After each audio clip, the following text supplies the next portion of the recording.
자, 오늘 모신 분 좀 소개해 주세요. 네, 예. 오늘 뭐 많은 분들이 관심 가질 것 같은데요. 네. 우리 뭐 대통령의 복심 뭐 이렇게 알려지고 있는데 복심 중에 복심이라고 불릴 만한 분이시죠. 굉장히 고생 청와대 많이 하셨던 분인데 네. 윤건영 전 그 국정상황실장 청와대 예. 모셨습니다. 박수 어서 오십시오. 맞이할까요? 예. 자, 그리고 또 그리고 한 분은 이제 이분은 저도 이제 그 전에 대선 때도 뵀었는데 아이디어가 굉장히 많으세요. 네. 그리고 또 본인이 사업도 해보셨고 네. 그래서 꾀돌이 예. 문재인 캠프의 꾀돌이 이렇게 이제 별명이 없었습니다만 네. 제가 생각하는 그런 느낌을 갖고 있는 분. 네, 정치 부심에도 한번 나오셨어요. 아 그러셨어요? 예. 좀 조회수가 나왔나요? 아, 그럼요, 당연하죠. 그럼 예. 다행입니다. 우리 김봉준 후보님 모셨습니다. 전 반갑습니다. 비서관 청와대 전 비서관입니다. 예. 네, 네. 반갑습니다. 자 그러면 지금 지역구는 우리 김봉준 후보님은 저는 남양주을, 남양주을. 진접읍, 오남읍, 별내동, 별내면. 그러니까 별내 신도시가 있고 그렇습니다. 진접과 오남이 있는 네. 중심지죠 사실은. 다산 신도시는 아닙니까? 예, 거기는 이제 남양주평, 주광덕. 거기는 이제 아직 사람이 많이 안 들어갔잖아요. 네네. 아직 그렇죠 다산은. 다산 한 5만 정도 그래도 들어갔습니다. 5만 예, 정도 그래서 이번 선거가 해볼 만하다고 지금. 그렇죠. 거기도 이제 경쟁하는 분들이 많이 있고 또 뭐 어떻게 될지는 좀 지켜봐야겠는데. 김용민이가 출마합니다. 네, 여기 김용민 들었어요. 변호사님. 네, 알아요. 김용민 변호사님. 그래서 이름이 좋아서 예. 아무튼 그 유권자들이 들을 때는 헷갈릴 것 같아요. 아니 근데 말이죠. 우리 저 전에 제가 그 김용민 변호사의 존재감이 막 드높아질 때 네. 그 유호성 씨 사건 그때 막 저한테 문자가 와요. 변호사님 그래서 제가 변호사 김용민이 아니라 막말 김용민 이렇게 답장을 보낸 적이 있었는데 예, 그랬군요. 거기 나가시고 그 우리 저 친구 지금 남양주 그러니까 남양주 을. 김한정 의원과 경선을 치룰 1차 경선지로 확정이 돼서 네. 지금 아무튼 금싸라기 같은 시간을 쪼개서 여기서 시청자분들 그렇습니까? 아이고 예. 그러시구나. 오늘 그 바쁜 시간 뺐는데 효과를 보면 좋겠네요. 효과 있을 것 같습니다. 야, 그래요? 김한정 의원 보면 도망 다녀야겠네. 또 윤건영 후보님은 지역이 구로을. 구로을. 박영선. 네, 그렇습니다. 박영선 의원. 그 지역은 지금 전략공천 지역으로 묶여 있죠. 왜냐하면 현직 장관들은 그 차출 현직 장관 지역은 일괄적으로 당에서 전략공천 지역을 했기 때문에 아직 발표는 안 났습니다만 그 지역을 지금 준비하고 계시고요. 자, 각자 자기소개를 먼저 한번 좀 들어봐야죠. 네네. 윤건영 후보님부터 자기소개 간단히 해주신다면? 네, 저는 지난 1월 초까지 972일 동안 청와대 국정상황실장을 했던 윤건영이라고 하고요. 노무현 대통령 시절에는 청와대 정무기획비서관을 했고 문재인 대통령 시절에는 국정상황실장 도합 8년 7개월 정도를 청와대에서 있었던 사람입니다. 지금 구로을 예비후보로 등록을 해서 열심히 뛰고 있는 윤건영이라고 합니다. 반갑습니다. 네, 반갑습니다. 이제 뭐 돌아다니다 보면 많은 분들이 알아보시죠. 워낙 요즘에 이제 언론에서 많이 인터뷰도 많이 하시고 이래서. 네네. 그 전에 청와대에 있을 때만 해도 많이 몰랐잖아요. 이름을 얼핏 들어봤자 누군지 몰랐다. 전혀 몰랐죠. 전혀 몰랐죠. 그러니까 이제 양정철 오히려 이분은 워낙 여러 가지 이슈가 많아서 알 텐데 윤건영은 잘 몰랐던. 그런데 이제 나오자마자 모든 언론이 저분을 인터뷰하려고 다 그러다 보니까 이제는 이제 얼굴이 많이 알려진 거예요. 동일 동명이인의 한나라당 인사가 있지 않았어요? 맞습니다. 있죠, 맞습니다. 거기 윤건영. 국회의원을 하셨죠. 수지야, 수지. 그 양반이. 거기가? 아마 수지였을 거예요. 네, 지금은 뭐 모르겠습니다만. 네. 그래요. 예, 그래서 아니 그분이 언제 한나라당 탈당해서 더불어민주당 그러니까 이름 있을 때가 2004년 뭐 이럴 때 했던 것 맞아, 같은데. 2004년인가? 예, 그쯤 될 거예요. 것 같아요. 기억나네요. 자, 우리 또 김봉준 후보님 자기소개 한번 들어볼까요? 네, 자기소개 전에 꼭 한 말씀을 우리 시청자 여러분들께 좀 부탁드리고 시작을 하겠습니다. 네. 제가 오면서 남양주에서 이제 1시간 반 이상 걸리는데요. 오면서 급하게 페북에다가 이제 글을 공유하고 왔는데요. 그 정세균 총리 관련해서 왜곡 기사가 아까 다 얘기했습니다. 말씀하셨습니까? 네, 네. 그래서 저는 그런 왜곡 기사를 이길 수 있는 거는 우리 시민의 힘밖에 없다고 생각을 합니다. 그래서 이 해명이 나갔음에도 불구하고 해명 기사 자체가 또 굉장히 왜곡되고 있더라고요. 네. 그래서 아무튼 이 시청자 여러분들과 시민 여러분들께서 적극적으로 이 글을 좀 공유하면서 가짜 뉴스를 퇴치했으면 좋겠다는 말씀 드리고요. 저는 이 생긴 거하고 다르게 굉장히 인생의 굴곡이 많고 여러 가지 직업을 했었습니다. 그래서 그거는 좀 이따 자세하게 이제 질의응답하면서 말씀드리고 그 최근의 일만 말씀드리면은 저는 이제 정부 출범 이후에 청와대 인사수석실로 들어가서 2년 1개월 동안 그 이 근무를 하고 일정의 악역을 한 2년 정도 했던 것 같습니다. 우리 그 이 선거 때 참여하셨던 분들이나 이런 분들께는. 그래서 2년 1개월 마치고 나와서 지금은 그 남양주 을 지역에 예비 후보로 등록해서 하고 있는데요. 남양주 지역은 제가 2004년도에 좀 보좌관을 했었습니다. 그래서 최재성 보좌관. 예, 지역 상황을 조금 어느 정도 알고 있는데 남양주 지역은 3기 신도시가 그 이 제일 크게 분포해 있는 지역입니다. 근데 3기 신도시는 문재인 정부 부동산 정책의 어떤 그 성패 바로미터라고 할 수 있는 정도의 큰 국책 사업이거든요. 거기가 왕숙지구. 네, 왕숙지구가 저희 그 지역구인데, 그래서 이게 그 지역 입장에서는 왕숙 신도시를 통해서 새로운 어떤 남양주의 그 이 활력과 비전을 찾는 것도 중요하지만 문재인 정부 입장에서는 부동산 정책의 성패를 가름할 수 있는 그 큰 사업이기 때문에 아무튼 남양주에서 열심히 한번 해보려고 출마를 했습니다. 네. 저기 윤건영 후보님, 네. 여기가 지금 구로 을인가요? 지금 맞습니다. 을이 있는 지역이? 그 이야기를 드려야 되는데 여기가 구로을 지역이고 아 그래요? 디지털 1단지입니다. 아 그러면 아 여기입니까? 네네. 오, 제가 몰랐네. 그 생각이 갑자기 나더라고요. 여기 구로니까 지금 녹화하는 데가 구로거든요. 여기 저 주차장 좀 넓혀주세요. 이야. 아니 여기 디지털 단지가 전체적으로 구로 을로 들어갑니까? 아니면 디지털 단지가 1단지, 2단지, 3단지가 있는데 네. 1단지를 제일 처음 조성했고 1단지가 구로을, 2단지, 3단지는 금천구. 아 거기는 금천구로 들어가고 그러시구나. 자 그 나는 어떤 사람이다. 뭐 보통 이런 얘기들을 하지 않습니까? 보통 이제 본인의 특징을 얘기한다면 아까 저는 이제 김봉준 비서관님 과거 이제 봤을 때는 아이디어 뱅크 같은 느낌이 들었는데 본인은 어떤 사람이라고 생각하십니까? 저는 이제 뭐 그것하고 또 출마를 했으니까 이제 리더십 질문을 잘 받아요. 근데 저는 야구로 따지면은 자율야구를 좀 추구하는 스타일. 자율야구. LG 트윈스 이광한 감독 같은. 네, 네. 그래서 제 선수들이 알아서 뭐 훈련해가지고. 길지 않은 인생의 변곡점마다 큰 경험을 할 때 자율야구가 성공했었다고 저는 이제 경험적으로 확신을 하는데요. 나중에 좀 자세히 말씀드리겠지만 좀 과학적 근거도 있습니다. 그래서 그 주로 이제 같이 일하는 분들이 몇 분이 됐든 그분들의 그 뇌에 있는 무언가를 끊임없이 끄집어내려고 노력하는. 네, 그랬을 때 그게 훨씬 더 어떤 일의 그러면 성과가. 지금 캠프에 자원봉사 하시는 분들 중에서 네. 떨어져 나간 사람 없었어요? 없죠. 아 그래요? 그 후보의 마인드가 굉장히 중요한데 그 제가 청와대에서 이제 출마를 결심하기 전에 2월 달부터 좀 기사가 나왔어요. 남양주로 출마할 거다고 기사가 나왔는데 그 우리 행정관들이 한 3명이 찾아왔습니다. 개인적으로. 그래서 나가서 같이 한번 일해보고 싶다고.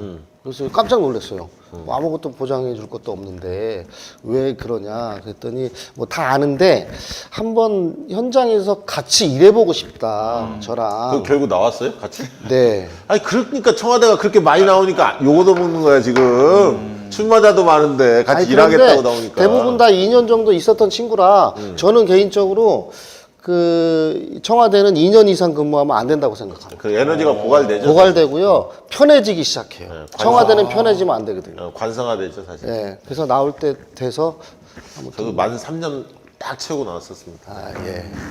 자, 저 우리 윤건영 후보님께서는 본인이 어떤 사람이라고? 제 이야기 하기 전에 저는 뭐 제 이야기 제 스스로 하는 게 좀 쪽팔리고요. 그래서 우리 김봉준 선배라고 할게요. 편하게 해도 되잖아요. 예. 김봉준 선배를 규정하는 거를 제가 이야기해 주는 게 맞을 것 같아요. 아 그래요. 그럼 오히려 서로 이제 네. 한 명씩 규정해 주는 걸로. 본인 하는 게 좀 네. 그 시기 하잖아요. 네. 그래서 김봉준 선배 그러면 저는 열린 사람 같아요. 열린 사람. 그래서 저는 한마디 보태면 늘 깨어 있는 사람. 의식이 깨어 있는. 그렇지. 새로운 것을 그런 늘 느낌이에요. 추구하는. 그런 네. 느낌이 열린 사람이라는 느낌이 뭐냐 그러면 세대 간의 간격이 없어요. 그러니까 예를 들어서 지금 나이가 꽤 많이 드셨어요, 이 양반이. 그런데도 20, 30대랑도 같이 조율이 되는 사람. 그리고 이제 그런 것 속에서 아이디어가 넘치는 사람이에요. 저는 그렇게 맞아요. 규정하고 싶어요. 저도 그 부분에 100번, 그죠? 100번 동의합니다. 저에 대해서 이야기해 예. 주세요. 뭐 싫은 얘기해도 돼요. 우리 윤 실장님한테 그 저랑 비교해서 얘기할게요. 예. 그 청와대 근무했을 때를 보면 둘이 오는 사이가 좋네. 아니 저는 그냥 그냥 까칠한 사람이었습니다. 할 때. 그냥 까칠. 뭐 캠프 때도 그랬고 청와대 생활 때도 그렇죠. 그랬고. 예. 그래서 그래서 인사청탁이나 이런 걸 적게 받았어요. 아, 그런데 우리 윤 실장님은 부드러운 까칠함. 굉장히 이 사람과의 관계나 이런 것들을 굉장히 진솔하게 잘 하시거든요.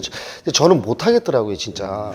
근데 이제 워낙 그렇게 진솔하게 사람들과의 관계를 잘 하면서도 굉장히 단호하고 결과적으로는 까칠해요. 저보다. 굉장히 원칙적이죠. 뭐 아주 막 옆에 있으면 짜증 날 정도로. 그 약간 무리수 이런 걸 별로 안 두시고. 아니, 과감할 땐 과감한데 과격할 땐 굉장히 대통령님이 그러시거든요. 굉장히 과격하실 때가 있어요. 근데 이제 우리 윤건영 실장은 정말 비슷한 것 같아요. 무엇보다 굉장히 성실하시고 아, 예. 경청 잘하고 사람 얘기 예의 바르고 이런 게 뭐 윤건영 트레이드 마크죠 사실. 네, 그렇게 보여지고요. 근데 두 분 다 하나씩 또 여쭤보고 싶은 게 사실 물론 이제 청와대 아까 2년 정도 있으면 고갈된다 이런 얘기도 있었지만 막상 총선 뛰어들려면 쉽지 않잖아요. 사실 고민이 많았을 텐데 어떤 이유 때문에 뭐 이런 언론에서도 많이 다뤘겠지만 솔직한 얘기 여기는 하는 자리니까 어떤 이유 때문에 사실 윤건영 후보님께서는 뛰어들었어요 총선에? 그러니까 저는 아까 말씀하신 것처럼 2년이 내구 연한으로 봐요. 청와대는 내구 연한이 딱 2년인데 고인물이 돼서는 안 된다고 생각해요. 청와대가. 그래서 저희 2년 좀 지나고 저같이 좀 가깝다 이런 듣는 사람들 나와줘야 돼요. 대통령 가까운 예. 분들 나와지 않나? 그리고 두 번째로는 뭐 복심이다, 측근이다 이런 말 할 때가 위험 신호라고 생각해요. 권력이 집중되니까. 그 위험 신호가 빨간불이 들어왔을 때 조치가 필요한 거고요. 세 번째가 어떻게 보면 제일 중요한 건데 청와대 2년 반 있으면 속에 사리가 되는데 왜냐면 또 국정상황실은 어디보다도 일찍 출근해야 그 사리의 주 타켓이 어디냐? 국회예요. 그렇죠, 네. 그렇죠. 촛불의 제도화를 이루려고 하는데 매번 막히는 게 국회였단 말이죠. 그래서 야 이번에 정말 한번 제대로 한번 해보자라는 게 마지막 세 번째 이유였던 것 같아요. 김봉준 후보님께서는 그럼 청와대를 그만둔 이유 총선에 왜 뛰어드는지. 총선. 저는 이제 총선에 왜 뛰어들었는지를 중심으로 말씀드리겠습니다. 제가 사실 이제 저는 제가 정치할 줄 몰랐어요. 큰 생각이 없었고요. 그리고 윤 실장님 잘 아실 텐데 처음에 제가 출마한다 했을 때 깜짝 놀래더라고요. 제가 12월쯤에 그 지역에 계신 그 남양주 쪽의 선배들 정치 활동하시는 분들하고 또 정치권의 주변에서 출마 권유가 있었습니다. 그래서 처음에는 말이 되겠냐. 내가 평소에 생각도 안 했는데. 그리고 한 2달 정도 고민했어요. 계속 이제 압박 수위가 높아졌습니다. 그러면서 지역에서는 왜 나에 대해서 출마를 권유를 할까? 그래서 이제 제가 평상시에 남양주 지역은 비교적 잘 알고 있는데, 남양주 을 지역에 대해서 한번 좀 이렇게 유심히 살펴보면서 고민을 좀 시작을 했었고요. 그 다음에 이제 저는 다른 방송에서도 말씀을 드렸는데, 이번 총선은 그냥 민주당의 총선이 아니라 국민들의 총선이고 2016년도 10월 달에 시작된 촛불의 완성 시점이라고 생각을 합니다. 그래서 이번 총선 승리가 갖고 있는 역사적인 의미를 봤을 때 그 누구라도 기여할 일이 있으면 기여해야 된다. 이런 평소 생각을 갖고 있었는데 2달여 동안 최종적으로 고민을 하다가 어차피 민주당은 우리 권리당원하고 시민들이 뽑는 거잖아요. 후보들을. 특히 수도권은. 그래서 이제 저는 지금 요새 흘러가는 거 보고 정말 잘했다고 생각을 하는데 요즘 이제 언론에서 민주당이 현역 의원 단수 공천 지역이 많음으로 해서 좀 이제 뭐 비판도 받고 참 설명하기도 곤란하고 그렇지 않습니까? 그래서 여러 가지 이제 고민을 하다가 최종적으로 총선 승리를 위해서 그리고 새로운 대한민국을 위해서 우리 권리당원과 시민들에게 선택의 폭을 좀 넓혀주는 정도의 의미가 있겠다 이번 총선에서. 내가 지더라도 네네. 그래서 아무튼 그 상품들이 많으면은 좋잖아요. 그래서 그런 어떤 나름대로 이 심각한 인생의 결단이었지만 소박한 목표를 가지고 출마를 결심을 했습니다. 근데 말하는 스타일 보니까 최재성 의원 밑에서 보좌관 생활을 오래 해서 그런지 비슷해. 길어. 두 분이. 길어 일단. 그래서 조금 짧게 해주시고요. 네. 그 보통 이제 정치로 나서면 어떤 사람도 야 당신은 좀 선수로 직접 뛰는 게 맞겠어. 리더의 스타일이야. 어떤 사람은 또 약간 참모 스타일인데 뭐 이런 게 있지 않습니까? 불문율처럼.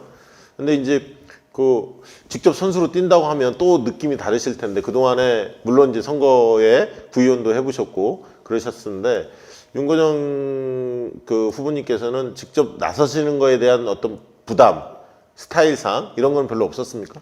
그런 부담 좀 없었는데 많은 분들이 이제 지난 10년 동안 제가 문재인 대통령을 모셨던 그 인상을 보기 때문에 걱정을 많이 하셨죠.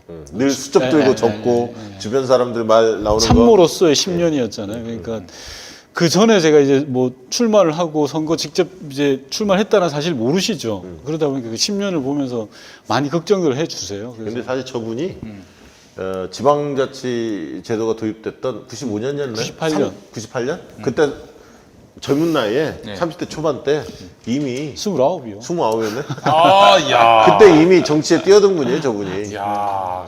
그러니까 정말 그때부터 뭐 그때 가산점을 다 쓰셨군요. 가사점이 없네 그런 거. 그때 한 번 하셨나요? 시연을? 예. 시연 한 근데 번. 그게 그때는 일종의 운동의 영역이었어요. 그렇죠, 사실은. 그렇죠. 예. 예. 지방자치제도가 예. 93년에 잠깐 있었고 본격화된 건 95년이었거든요. 네. 제가 이제 그때 조순 맞습니다. 막 그 서울시장 나올 때였어요. 열심히 뛰었죠. 네. 네. 이거 한번 여쭤볼게요. 아니 뭐 김봉준 후보님께서도 뭐 선수로 뛰는 거, 뭐 또 보좌관 생활 오래 하셨으니까. 아니 일단 그동안 제가 10수년 동안 참모만 했는데요. 제가 선거를 꽤 많이 치러봤습니다. 그렇죠. 그러니까 조용히 그냥 뭐 했는데 대통령 선거만 한 3번 치렀죠. 국회의원 선거, 시장 선거 하다못해 가장 어렵다는 조계종 총무원장 선거도 3번을 치러봤습니다. 그런데요, 그땐 참모였잖아요. 네, 요즘도 이제 그러니까 주변에서 물어봐요. 선거 결과에 대해 예측. 저는 이제 후보가 되니까 백지가 되더라고요. 예측을 못 하겠어요. 이게 사람 마음이 움직이는 게 선거인데 제가 그래서 참모 때 얼마나 무책임하게 선거를 예측했는지 절감을 하고 있습니다. 그러셨군요. 근데 오늘 사실은 제일 여쭤보고 싶었던 게 저는 사실 윤건영 후보님한테 여쭤보고 싶었던 게 윤건영의 정치는 과연 뭘까? 어떤 색깔일까? 이게 제일 궁금했어요. 왜냐하면 워낙 이제 기대가 크니까 그동안에 이제 노무현의 사람, 문재인의 사람 이렇게 이제 많이 알려졌고 묵묵히 말하기보다는 다른 사람들 이야기를 경청하고 후보하고 조율하고 이런 역할을 많이 하시는데 자기 정치를 하셨네요 보니까. 아니 근데 거기서 엄청나게 배우신 거지 사실은 본인의 색깔도 있고 근데 많은 사람들이 잘 모르고 저도 궁금해요. 윤건영의 정치, 꿈꾸는 정치는 어떤 색깔입니까? 노무현 대통령과 문재인 대통령을 떠나서는 생각을 좀 하기 힘들 것 같습니다. 그래서 두 분께 배운 게 저는 원칙의 정치인 것 같아요. 두 분께 배운 게. 그래서 노무현 대통령 임기 말에 되게 힘들었잖아요. 언제 관저에서 대통령님께서 이게 아마존 강의 위성 지도를 보여주시더니 이 강을 봐라. 이 강이 굽이굽이 흘려 결국 큰 대양으로 간다. 바다로 간다는 네, 얘기. 바다로 간다. 우리가 어렵지만 결국 갈 거다라고 말씀하시더라고요. 원칙 놓치지 말아라. 이 말은 문 대통령도 마찬가지세요. 근데 이제 이 원칙의 정치는 공통점이라면 두 분의 차이가 있어요. 노 대통령은 말씀하는 걸 너무 좋아하시는 거예요. 네. 근데 그게 말씀을 하시면서 자기 생각을 정리해 가고 다 들으시는 거예요. 근데 반면에 문재인 대통령은 너무 잘 들으세요. 현존하는 정치인 중에 최강입니다. 듣는 거는.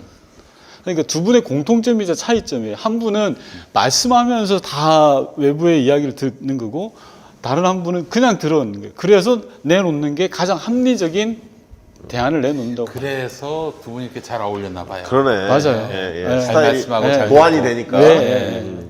그래서 저는 그 두 분의 정치에서 제일 중요한 건 원칙의 정치라고 생각해서 제가 보여드려야 될 것도 그거 아닌가. 아, 옛날에 박근혜도 원칙의 정치 이런 거 얘기하셨잖아요. 아, 진짜 원칙은 박근혜 떠오르는 거 아니야? 원칙 없는 원칙이죠. 원칙 없는 원칙. 예. 저 우리 김봉준 후보님은 어떤 정치 색깔 가지고 색깔로 계십니까? 따지면 저는 무지개 같습니다. 무지개. 저는 그냥 뭐 이 사업할 때도 그렇고 정치권에 들어와서 이제 참모 역할 하면서도 집단지성을 가장 중요한 것으로 생각을 하면서 집단지성, 예. 늘 그것에 맞는 일을 해왔던 것 같습니다. 그런 시도들을 하고 그 예전에 추격자라는 드라마에 나오는 대사인데요. 시골에서 황소 한 마리가 몇 근이냐고 한 사람한테 물어보면 다 틀리다는 거예요. 그걸 100사람한테 물어보면 그 평균치를 내면 얼추 비슷해진대요. 근데 1000사람한테 그냥 물어보면은 거의 평균치에 가깝다고 합니다. 근데 그런 게 일종의 집단지성이고 사실은 우리 헌법에 있는 대의제가 집단지성을 통해서 운영되는 거잖아요. 선거도 그렇고. 그래서 우리가 과정에서도 그런 그 이 다양한 의견들을 수렴해서 뭔가 어떤 새로운 어떤 방향이나 결론들을 내면은 저는 국민들의 뜻이 모아지면은 틀림없는 바른 결정이라고 생각을 합니다. 네, 우리나라 이 지금 현실 정치가 문제점이 꽤 많잖아요. 극복의 과제가. 대표적 한두 가지만 뽑는다면 김봉준 후보께서는 뭘 좀 저는 바꿔야 돼요? 그 연장선상에서 우리 헌법 체계에는 대의민주입니다. 근데 대의를 하고 있지 않죠. 국회가 각 정당의 국회의원들이 대의를 하고 있지 않는 거죠. 단순히 어떤 정당의 이념적 가치에 너무 충실하다 뭐 이런 측면의 것이 아니라요. 예를 들면 저는 남양주 의뢰 23만 시민들의 대표입니다. 나는 그분들 삶을 대의를 해야 돼요. 근데 이 대의를 하려면은 그분들의 아주 다양한 의견들을 늘 듣고 야단 맞고 또 논쟁하고 이러면서 뭔가 어떤 그 가운데 무언가를 찾아서 그걸 국회에서 해야 됩니다. 물론 기본적으로 정치 철학에 해당되는 것들은 제가 내놓고 심판을 받는 거기 때문에 그 원칙은 따라야 되겠지만 그 외의 것들 어떤 그 정부 운영이라든가 이런 것에 대해서는 늘 그 대의제를 그 이 헌법 체계에 맞게 지킬 수 있는 정치가 됐으면 좋겠다고 생각합니다. 그래요? 윤건영 후보께서는 우리 정치의 큰 문제는 두 가지인데요. 제도의 문제와 내용의 문제가 있는데 제도로는 이원적 정통성의 문제예요. 이원적 정통성이라는 것은 대통령도 국민이 뽑는 거고 국회의원도 국민이 뽑아요. 이 두 가지 제도가 서로 충돌하는 거예요. 우리나라 정치는 내각제에서 출발했는데 이게 지금 대통령제가 돼버렸죠. 그러니까 대통령제와 내각제 충돌 현상이 벌어져요. 그러니까 매번 여소야대 국민이 날 수밖에 없는 제도의 문제가 하나가 있고 두 번째는 그럼 그걸 어떻게 바꿔야 한다고 보세요? 노무현 대통령은 이걸 연정으로 풀자라고 했던 거죠. 연합 정치로 풀자. 아니면 개헌으로 풀어야 됩니다. 제도적으로는. 그래서 문재인 대통령도 개헌을 제안했는데 야당이 전혀 반응이 없었죠. 당리당락이 앞서였고. 두 번째 문화와 관련해서는 승복의 문화가 없어요. 승복의 문화. 우리 정치의 가장 큰 문제 중에 하나인데 이번 대선과 총선 그리고 지방선거를 보더라도 근데 대선에서 이기면 최소한 1년, 2년 정도는 자 네가 해보고 싶은 걸 해봐라 라고 하는 게 정상이거든요. 총선에서도 마찬가지고. 근데 지난 문재인 정부 2년 반을 보면 추경안을 4월에 올렸는데 8월에 통과 처리해줘요. 필리버스터를 걸 게 없어가지고 민생 법안을 걸어요. 예산 부수 법안을 다 걸어버리는 이런 문제들이 있는 거죠. 그래서 두 번째로 말씀드리고 싶은 건 승복의 문화가 전혀 없다. 알겠습니다. 만약에 다음 그 총선에서 이 사람만큼 반드시 그 퇴출시켰으면 좋겠다. 다음 국회에 이 사람 안 봤으면 좋겠다. 얼굴을 누굽니까? 꼭 한 명이어야 돼요? 아니 한두 명. 너무 많으면 재미없고. 너무 많은데. 누구 대표적으로? 사람 이름을 거론해요. 사람 이름 거론. 이제 정치부대 들어서셨는데 하셔야지 그런 말씀. 이런 사람은 퇴출돼야 한다. 국민의 손으로. 이런 사람이요? 사람이 있을 거 아닙니까? 그동안 일하면서 솔직하게 얘기하셔야지. 저요? 네. 저는 최근 일로 보면 민경욱 민경 독설 특히 가슴 아팠던 게 뭐 있었죠? 뭐 청와대 묶어서 뭐 얘기한 것도 있지 않았습니까? 우리가? 뭐 그런 건 없었는데 이유는? 기본이 안 돼 있잖아요. 기본이 안 돼 있다? 그게 정치라는 게 누굽니까? 저는 그 국민들을 위해서 또 종교계를 위해서 황교안 대표가 빨리 교회로 돌아가셨으면 좋겠어요. 우리 또 김봉준 후보께서는 네.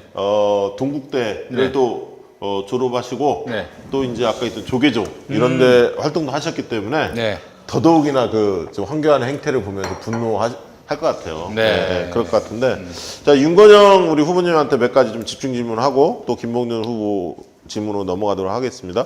학생운동 출신인데요. 네. 우리 국민대 학생회장 출신이에요. 네. 저렇게 곱상하게 생긴 분이 학생회장이었습니다. 인기가 좋았습니까 당시에? 저는 좋았다고 생각해요. 남들도 인정합니까? 그건 제가 모르죠. 원래 팬클럽이 있었는데 팬클럽 있었어요? 팬클럽이야. 그때 제 벽보도 누가 떼가고 그랬어요. 오 그랬어요? 오, 이거 가짜 뉴스 이거 체크해야 돼 팩트 체크. 그렇군요. 그때 뭐 수배 받거나 감옥 가거나 뭐 이러지는 않았습니까? 수배 받았고 감옥도 갔죠. 갔다 왔어요? 네. 그때는 정말 치열하게 살았을 텐데 아까 얘기했듯이 이제 지자체 뭐 시의원 선거 나가는 게 약간 운동의 연장선이다 이런 얘기했는데 운동할 때 뭐 노동운동도 있었고 여러 가지 제안들이 있지 않습니까? 네. 이 정치권에 뛰어든 배경은 뭘까요? 90년대 중반에는 선배들이나 저희들이 노동운동으로 투신하는 경우가 거의 없었어요. 그때 당시에는 이제 지역으로 투신을 많이 했죠. 그리고 또 시민운동을 많이 하게 됐죠. 그래서 저 같은 경우는 지역운동을 했었습니다. 굳이 학교를 졸업하고 나서. 그럼 시민단체 이런 데서 활동하셨나요? 지역 청년회 활동을 했었죠. 청년회를 만들어서 했는데 지역 청년회 운동을 하다 보니까 이게 지방 권력의 문제, 지방 자치의 문제가 들어오는 거예요. 그래서 그때 당시에 95년, 98년도에 수많은 사람들이 지방자치에 도전하자라는 게 일종의 운동의 영역으로 일어났었습니다. 그러면서 자연스럽게 정치에 들어오게 됐죠. 많은 분들이 아마 궁금해 하실 것이 왜 구로을이었냐 뭐 이런 얘기 많이 질문 받았을 것 같습니다. 어떤 입장이셨습니까? 구로을 부분은 아까 이제 수배 이야기 하셨는데 일단 우선 구로 선택 이전에 개인적인 연을 말씀드리면 제가 수배 생활을 할 때 저를 이제 제 친구가 야 너 도망 다니는데 힘들 텐데 방이라도 하나 구해줄게 라고 해서 구해준 데가 구로을이에요. 아 그래요? 예. 그래서 한 꽤 오랜 시간을 이 구로을 지역에서 수배 생활을 잘 버텼죠. 이게 청춘의 기억이 있는 거고요. 구로라는 데가 굉장히 좀 재미난 동네입니다. 지금 여기 스튜디오가 구로 디지털 단지인데 원래 다 공단 자리. 맞습니다. 이게 구로 공단인데 디지털 밸리가 됐죠. 여기서 도로 하나만 건너가면 중국 동포들이 있는 아 그러네요. 데가 바로 대림동. 예, 대림동이 아니라 가리봉동. 아 예. 예, 가리봉동. 가산동으로 요즘. 그렇죠. 예. 가리봉동과 구로 동 일대 중국 동포들이 많고 거기서 또 한 몇 블럭만 더 가면 신도림동 아파트 단지가 나와요. 네. 그래서 굉장히 오묘하고 재미난 동네다. 그래서 또 하나는 더 구로공단 그러면 우리 70년대 산업화를 의미하잖아요. 근데 이제 98년대 디지털 단지를 만들었어요. 김대중 정부 들어서. 그래서 IT를 이끌어왔죠. 한 20년 지나다 보니까 이게 딱 막혀 있는 정체되어 있어요. 그래서 뭔가가 이제 구로의 혁신과 변화가 필요하다라는 생각 속에서 제가 하면 뭔가 일할 만한 재미난 거리가 있겠다. 그리고 내가 하고 싶은 게 있겠다라는 게 첫 번째 동기고요. 두 번째는 이제 정치적 연유가 있겠죠. 정치적 연유라는 건 제가 갖고 있는 위치로 인해서 당내 갈등을 최소화하고 싶은 게 있었어요. 저는 제 포지셔닝 속에서 그런 것들 속에서 흔히 이제 말하는 뭐 친문 비문부터 시작해서 네네네. 예를 들어 제가 박시영 의원하고 붙었다. 그럼 그게 또 비문 친문 또 싸움이 되는 거 아니겠습니까? 예를 들면. 저는 친문인데. 예를 들어서. 아니 깜짝 놀랐네. 갑자기 비문으로 찍히는 것 같아. 정신이 번쩍 듭니다. 그런 것들을 좀 고려해서 좀 정했다. 근데 이제 일각에서는 그때 이제 원래 연고가 부산이시고 그래서 이제 예를 들면 노 대통령이 있는 북강서 을이라든가 예를 들면 문재인 대통령의 사저가 있는 양산을 이런 권유들도 많이 있었잖아요. 왜냐하면 워낙 상징성이 큰 분이었기 때문에 그 부산 PK 전선에 있어서 물론 이제 대중들이 많이 알고 있지는 못하지만 어차피 나가시면 많이 알려질 분이기 때문에 그런 어떤 권유들도 좀 있었잖아요. 있었습니다. 그리고 고민들도 좀 있었을 거 아닙니까? 있었죠. 그래도 이제 최종적으로 여러 가지 고민할 때 구로울이 더 여기가 더 현실적이다라고 판단을 하게 된 건가요? 우선은 북강서을이나 부산 경남이 과거 노무현 대통령이 내려갔을 때 2000년하고 다르더라고요. 왜? 지금 훌륭하신 분들이 많이 계세요. 아, 자원들이. 예. 사람이 없다 그러면 또 다른 문제였을 겁니다. 쉽게 말하면. 그 두 번째로는 제가 부산 떠난 지 30년이 넘었어요. 예. 그리고 세 번째로는 부산 경남에서도 저를 오는 거를 좀 뭐라 그럴까요? 너가 내려왔을 때 이 선거판에 대한 부정적 영향도 있는 거다. 문재인 평가로 간다? 네, 이게 부산 분들이 생각하는 선거판이라는 게 있지 않습니까? 그거에 대한 좀 영향을 줄 수 있는 부분들이 있어서. 알겠습니다. 우리 저 김봉준 후보는 아까 살아온 과정이 굴곡이 많았다 뭐 이런 얘기인데 자료를 보니까 고3 때 뭐 직장 생활을 고3 때부터 했다 이런 얘기도 있더라고요. 고3 졸업을 하고 나서인가요? 즈음인데요. 예. 그때 이제 이 학력고사를 보고 네. 이제 그 대학을 입학을 해야 되는데 그때 좀 이제 집안이 제 어머니하고 이제 둘이 살았는데 집안이 확 좀 기울어져 있었을 때거든요. 근데 그 이 원서를 살아가게 되는데 어머니가 주저주저 하시더라고요. 그래서 이제 뭐 또 우리 그때만 해도 굳이 대학을 가야 되나 뭐 이런 분이 한 반에 뭐 반 이상은 뭐 대학 안 가도 뭐 한 40% 이 정도 네. 대학 그래서 진학률이 이제 됐죠.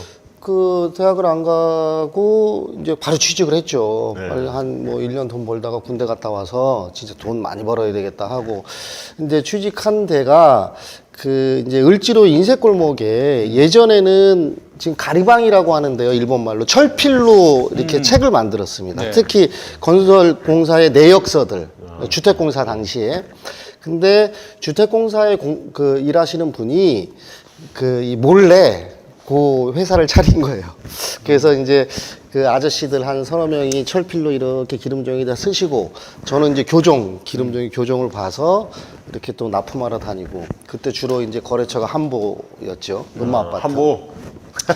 근데 이제 네, 정말. 제가 10만 원이었어요, 월급이. 그 당시에 10만 원이면 괜찮았는데. 10만 원. 아니에요. 근데 그때 육개장이 한 2천 원인가 그랬어요, 식당에. 그때 그래서 등록금이 도시락을 싸갖고 다니지 않으면은 그때 대학 등록금이 60만 원. 60만 원 정도 했겠네. 네. 그래서 그 10만 원이었는데 한 두 달 하다 보니까 옆에 이제 급할 때 대학생 누나들이 오잖아요. 근데 누나들은 8시간 정도 딱 하고 하는데 하루에 10,000원씩 받아가는 거예요. 근데 제가 250장 하면 누나는 200장밖에 못 해. 이거를 한 두 달 해보니까 너무 손해보는 기분. 제가 이제 그래서 이제 머리를 굴리기 시작했죠. 이건 대학은 다녀야 되는구나. 이거 인건비 차이가 너무 크구나. 그래서 제가 이제 9월 달에 과감히 퇴사를 하고 다시 이제 책 사들고 시골로 내려가서 학력고사를 보고 이제 다시 대학을 들어갔어요. 근데 그렇게 어렵게 대학 들어왔는데 왜 학생운동은 또 하셔서 고생을. 그러니까요. 제가 이제 1년 있다가 군대를 가야 되겠다 1학년에 들어갔는데 우리 과 선배가 어찌 경영학과라 여학생들이 없었거든요. 근데 우리 두 학번 위에 키 큰 여학생 선배가 있었는데 어느 날 저를 잠깐 보자 그러더니 학생회관으로 끌고 가더라고요. 그래서 맛있는 거 사주고. 네, 저 여자 선배가 끌고 가니까 그냥 이제 경계심 없이 갔는데 지하실로 딱 갔는데 이거 한 4분의 1 정도 되는 공간에 학생들이 한 10명 정도 껌껌한 데 있었어요. 옛날 TV 한 대 있었고 딱 앉았는데 VTR을 틀어주는 거예요. 광주. 그때 이제 숨어서 봤잖아요. 우리 영화 한 장면 아니야. 1987 뭐 이런. 저 1학년 때는 학내에 경찰이 상주하고 있었거든요. 그래서 숨어서 딱 보는데 와 그거를 보고 났는데 진짜 눈물도 안 나더라고요. 이게 감정이 추스러지질 않는 거예요. 정말 그 충격. 그럼 진짜 영화 1987 보면서 느낌이 더 왔겠어요. 그래서 이제 정말 막 관념적인 고민에 이제 빠지기 시작하던 차에 그 선배가 이제 아리랑이라는 노래패 서클에 가입을 시키려고 저한테 이제 나름대로 이제 작전을 핀 건데 그게 통했죠. 그래서 이제 노래패에 이제 가입을 했죠. 아리랑이라는 민중가요 하는 데인데 근데 그게 노래도 잘하십니까? 근데 그게 이제 미스터리죠. 그래서 오디션이 있다는 거예요. 그래서 오디션이 민중가요 저 노래배 오디션. 노래 진짜 못하거든요. 근데 그래서 그때 이제 그 노래를 하나 하라 그래갖고 선배가 기타 치면서 노래를 했어요. 근데 정말 못했어요. 근데 합격이래. 한 명이라도 더 보석을 해야 하니까. 네, 그래서 그 다음 합격시키려고. 날부터 이제 막 가서 돌 던지고 뭐 이런 그러셨구나. 노래 활동을. 최재성 의원 보좌관 하셨잖아요. 뭐 학교 이제 선후배기도 네. 하시죠. 근데 최재성 의원도 그냥 밖에 알려지는 느낌은 약간 까칠한 정도 많겠지만 저 양반도 굉장히 논리적이고 뭐 이런 분이잖아요. 근데 원래 최재성 의원이 또 싸움도 잘했다고 그래요. 옛날에 옛날에 이제 정봉주 의원 만나면 최재성 의원 흉내를 많이 내세요. 그래서 최재성 의원도 옛날에 쌈 좀 했어. 옛날에 말죽거리 그 네. 서울고등학교의 짱이었죠. 짱이었다고 그러더라고요. 아 진짜요? 네, 그 짱이. 형이 근데 학교에서만 짱이 아니라 그 지역에서 짱. 맞아요. 내가 그 얘기 들었어. 정봉주 의원이 자기하고 상대할 사람이 몇 명 없는데 그 중에 최재성 뭐 얘기하더라고요. 그렇게 안 뵀는데. 근데 보좌관 하면서 맞고 뭐 이러지는 않았죠? 아니요, 맞을 때쯤 되면 도망가고 그랬죠. 모시기는 어땠어요? 보좌관으로서 모시기는? 뭐 잘 아실 텐데요. 예. 까다롭죠. 까다롭죠. 원래 제로래 이게 올해가 아니라 그 양반이 맞을 글도 잘 쓰시고 다 그렇잖아요. 전략적 묶이고. 그러니까 제가 사실 2015년도에 그 당대표 하실 때 우리 이제 윤 실장도 그렇고 저를 이제 몇 분이 호출을 했어요. 호출을 한 이유에 가장 큰 게 최재성 사무총장 체제가 가는데 최재성 선배하고 말싸움을 해서 설득할 사람이 여의도에는 저밖에 없다고 이제 해서 SOS를 쳐서 주로 약간 얘기가 안 되고 혼자 막 나갈 때 제가 이제 따로 가서 또 막 싸우고 도망다니고 싸우고 도망다니고 그랬죠. 뭐 사업도 하셨다면서 의료기기 뭐 이런 네, 관련된. 네, 의료기기 그럼 어떤 체죠. 일을 하신 겁니까? 이제 피부과 의료기기인데요. 그 제가 창업을 한 이제 거예요?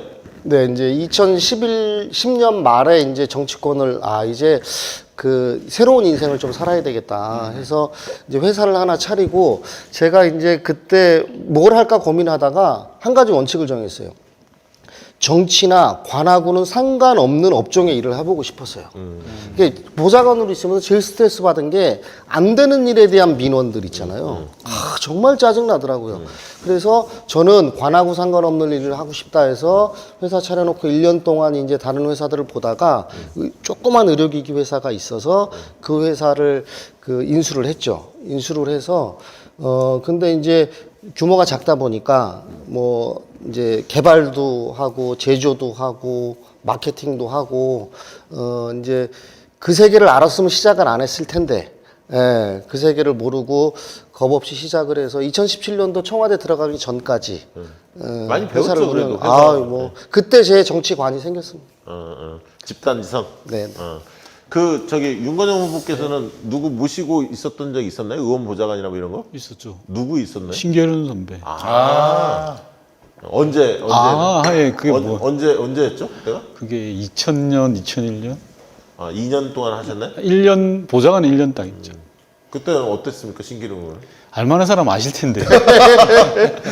얘기하지 않는 걸로. 아니, 난 궁금한 거는 노 대통령과 문 대통령 보면 이제 많은 국민들도 이제 알잖아요, 스타일은. 개인적으로 어떤 분이 좀 본인 체질에는 맞으세요? 일할 때나. 참모는 네. 맞춰야 돼요. 아니, 근데 둘 중에 선택한다면? 둘 중에 저야 아무래도 문 대통령이 맞죠. 그래요? 스타일이? 네. 스타일이 아니라 그게 익숙해져 있는 사람인데 어떻게 보면. 그렇군요. 나는 노 대통령한테 잘 맞는데, 스타일이. 노 대통령은 그 뭐랄까 뜨거운 분이에요. 진짜. 뜨거운 분이야. 그러니까 정말 내가 뜨거운 분이야. 누가 물어봐, 정치인으로서는 누가 좋아하십니까? 대통령으로는 누굴 존경하십니까? 뭐 이런 거 물어보잖아요. 그래서 저는 주저함이 없어. 정치인으로서는 노무현 대통령이 최고다. 그러니까 내가 뜨거우면은 상대방도 뜨겁게 근데 돼 있어요. 대통령으로서는 노 대통령도 있지만 문재인 대통령 위대하고 김대중 대통령도 대통령으로서 정말 위대한 분이시죠. 네. 예, 그 부분은 인정하는데 정치인으로서의 매력은 노무현이다. 그게 이제 저 항상 느낀 게 뭐냐면은 노무현 대통령에 대해서 모셨던 그 비서진이나 이런 분들은 그분을 회고하면 눈물을 흘립니다. 왜냐? 인간적이지, 인간적. 노무현 대통령이 뜨거운 분이니까 그 상대도 뜨거울 수밖에 없어요. 근데 이제 그분도 진짜 문재인 대통령은 문재인 대통령은 공감 능력이 정말 공감 훌륭하시잖아요. 능력이 탁월하시기 때문에 탁월하시. 또 그 상대방도 역시 문 대통령에 대해서 공감 능력이 있는 거예요. 그러면 예. 문재인 대통령은 그러면 어떻게 인연이 됐어요? 청와대 전에도 원래 알고 계셨나요? 아니 청와대 제가 비서관일 때 비서실장이었죠. 직장 상사 참여정부 때. 네, 그때 아니 저기 노 대통령은 노 대통령은 제가 개혁당 출신이에요. 아, 유시민 선배하고 같이 예. 2002년도에 그 유시민 개혁국민정당. 개혁당을 만들었을 때 제가 네. 기획팀장이었거든요. 그래서 이제 노 대통령 2년이 예, 되셨군요. 된 아, 그래서요? 노 대통령한테 그때 이제 정무 쪽에서 일을 하셨잖아요. 비서관도 하시고. 네. 그때 고생 많이 했고 윤건영이 쓴 리포터 보고서 이거는 상당히 퀄리티가 좋아서 많은 사람들이 글을 잘 쓰세요. 상당히 탁견이시고 그래서 그때 많은 분들이 이거 누가 썼냐 하면 윤건영이 썼다 하면 좀 인정하고 그랬습니다. 그 쓰느라고 죽는 줄 알았어요. 왜냐하면 대통령이 눈높이가 높아서 어설프게 쓰면 이게 안 차거든 성에. 네. 글을 굉장히 잘 쓰세요 사실은. 그러셨구나. 근데 이번 저 청와대 그때야 노 대통령 때야 복심은 아니었으니까 배우면서 일하고 뭐 이런 거잖아요. 근데 문재인 대통령 시절에는 또 다르지 않습니까? 네. 주변의 시선도 다를 거고 내부에 같이 일하는 직원들도 아무래도 약간 어렵게 실세라는 흔히들 이야기하는 이런 인식이 있었을 텐데 어려운 점은 없었어요? 문재인 대통령 시절에 네. 청와대 생활하면서 어려운 점 많죠. 뭐가 제일 어려웠었나요? 일단 간단하게 밥을 함부로 못 먹죠. 직원들하고? 아니 만나자고 해도 사람을 만나는 게 밖에? 자체가 조심스럽죠. 사람들 직원들하고는 어떻게 지냈어요? 직원들하고도 이게 뭐 밥 먹는 것도 조심스러워요. 그러니까 그 안에 직원들끼리는 먹기 편한데 네. 다른 부서하고 뭐 네. 인사청탁이나 혹시 뭐가 부탁이 들어올까봐 자기 관리를 잘 하시는 분이야, 저분이. 그게 어렵고. 그러니까 얼마나 청와대 인사들, 문재인 청와대 인사들 검찰이 골탕 먹이려고 탈탈탈 털었겠어요. 아, 참. 그 조사 한번 받았나요? 참고인 조사. 참고인 조사? 몇 시간 뭐가 받았어요? 있었으면 지금 당장 아니, 그러니까 출마하고 몇 시간 받았어요? 3시간 조금. 3시간이면 그 집 주소 물어보고 몇 가지 하면 그냥 끝나. 뭐 아무것도 물어본 게 없는 거야. 뭐 털어서 나올 게 뭐 없기 텔레그램 때문에. 뭐 그때 뭐 그런 얘기 잠깐 있다가 확인하고 그냥 끝났겠군요. 텔레그램 방이 있었냐 뭐 이런 거 묻고. 하여튼 좀 검찰 좀 거시기해요. 거시기 하죠. 양정철 선배하고 늘 비교되기도 하고 화제가 늘 되지 않습니까? 가끔 보십니까? 소주 한 잔씩 하고 그러세요? 요새 바빠서 못 보죠. 근데 두 분이 제가 볼 때는 호흡은 좀 잘 맞으실 것 같아. 양 선배는 약간 아이디어가 좀 많으신 스타일이고 우리 또 윤건영 후보님께서는 또 이 아까 있던 원칙적인 거 무리 안 하면서도 꼼꼼하고 이런 스타일이시거든요. 잘 맞지 않았어요? 그동안 대통령 모실 때? 캠프 시절에 이럴 때? 대통령을 모신다는 측면에서 보면 서로 보완제적으로 보완제. 그러니까 그런 느낌이 들었어요. 균형이 저도. 들었죠. 서로 간에 서로를 존중하면서 보완이 됐죠. 그건. 네. 저도 그런 느낌 받았어요. 이렇게 보면 늘 두 분이 약간 스타일이 달라서 두 분이 같이 있는 게 시너지가 나겠구나 이런 생각이 들었는데 뭐 어쨌든 양 선배 같은 경우는 이제 청와대 생활 어쨌든 참여를 안 하시면서 그런 어떤 능력 있는 요소들이 청와대에 좀 빠지다 보니까 물론 훌륭한 분들이 많이 계시겠지만 좀 아쉬울 때도 있죠. 양 선배가 들어왔으면 했을 때 그럴 때 없었습니까? 그런 말 하면 청와대 안에 계신 분들이 서운해하실 거예요. 아, 이럴 때 해야지. 뭐 청와대 다 완벽한가? 양 선배가 가지고 있는 장점들이 많죠. 많죠. 네. 많죠. 근데 이제 청와대는 그렇게 가면 좀 안 되는 것 같아요. 개인이 가진 장점으로 가게 되면 시스템으로 가야 된다? 예, 그래서 청와대는 어쨌든 청와대 비서실장부터 행정요원까지 모두가 참모라는 생각을 가지고 시스템으로 굴리지 않으면 아, 그렇게 생각하면 양 선배는 시스템 무시한 사람으로 되지. 지금 말씀을 그렇게 하시면. 그러니까 사람을 중심으로 쓰기 시작하면 문제가 된다는 거예요. 그래요. 자, 우리 김봉준 후보님한테도 또 몇 가지 여쭤볼게요. 2012년 대선 때 그때 문재인 대통령이 졌잖아요, 선거에서. 네, 네. 그때 뭐 캠페인 같은 걸 제안을 하셨다면서요? 네, 제가 이제 그때 한참 의료기기 일을 하고 있을 때인데요. 네. 그때 이제 뭐 마케팅 관련해서 정말 회사가 쓰러지냐, 회생하냐, 뭐 이런 기로의 어떤 마케팅이라서 실전적으로 이제 아무튼 뭐 굉장히 공부도 많이 하고 경험도 많이 했는데요. 그러면서 이게 이 기본적으로 시장이 예전에 그 브랜드라는 기업 권력이 지배를 하면서 자기네 제품에 대해서 막 잘난 것만 설명하고 이 물건을 팔아먹었던 시대가 어느 날 보니까 유통하고 미디어 쪽으로 넘어갔다가 근데 제가 그 시점에 보니까 이제 그 권력이 시민한테 소비자한테 와 있더라고요. 그래서 제가 그때 아이폰이라든가 여러 가지 글로벌 기업들 마케팅을 보니까 제품 광고를 안 해요. 예, 왜냐하면 이미 이제 기술 혁신이 되면서 이 모바일이나 이런 걸 통해서 소비자들이 장단점을 너무 빨리 알게 되는 거죠. 여기다 거짓말을 할 수가 없는 거야. 근데 지금 이런 어떤 말랑말랑한 생각을 남양주 유권자들이 아십니까? 열심히 노력하고 있죠.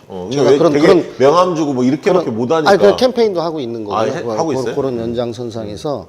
그래서 아무튼 이제 그러던 차에 그 대통령 선거가 또 당시에도 굉장히 좀 엄중한 거였고, 이명박 시절에. 그래서 제가 이제 국민명령 1호라는, 그러니까 그때 이제 프로젝트명이 위였어, 위. 그러니까 정치권이 늘 국민을 대상화시키고, 국민들 입장에선 그들이 정치하는 거고, 그래서 우리가 그래서 우리 대통령이라는 이제 컨셉의 캠페인 기획을 해서 이제 선배를 통해서 이제 후보님께 전달을 했었는데 바로 한번 해보자 그러셔서. 지난번에 그 총선 때는 최재성 의원하고 같이 인재영입 네, 인재영입. 실무일을 하셨던 건가요? 네네. 그러면 그 당시에 많이 만났겠네요? 대상자들? 네, 뭐 만난 분들이 있고 그 다음에 이제 검증 이렇게, 그러니까 그분들은 검증이라고 몰랐을 텐데 이제 뭐 우리가 이제 어떻게 홍보할지 하겠다고 해서 전문가들 포함해서 저 같은 사람이 한 대여섯 분이 한 2시간 이상 이제 그러면 네, 진짜 궁금한 게 그 당시에 인재영입했던 사람들은 사고가 안 터졌잖아요. 당시에 문재인 대표 시절에 당시. 근데 이번에 이제 원정우 씨 뭐 이런 게 좀 터진 거 아닙니까? 한두 명 뭐 약간 얘기들이 있는데 왜 이런 일이 벌어졌다고 보세요? 저는 이제 그 전에 인재 영입에 대해서 조금 이제 이 잘못 알려진 게 좀 있는 것 같아요. 그 당시도 그렇고 요번에 인재 영입도 그렇고 이건 뭐냐면요.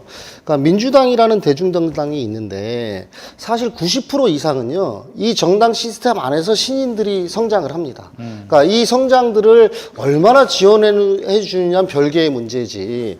그리고 나머지 10% 정도의 공백이 있는 거죠. 왜냐하면 사회가 대중정당 입장에서는 사회의 각 분야가 존재하는데 부족한 부분이 있잖아요. 근데 이 분야에서는 감히 정치를 하려고 생각하지 않고 정치하고 굉장히 떨어져 있는 분들, 이런 분들을 모셔다가 당의 자원으로 하는 게 인재 영입이죠. 너무 변호사들이 많아. 그런데 여기서 그때도 그랬지만 출마를 전제로 해서 영입시킨 분들이 없었어요, 당시에.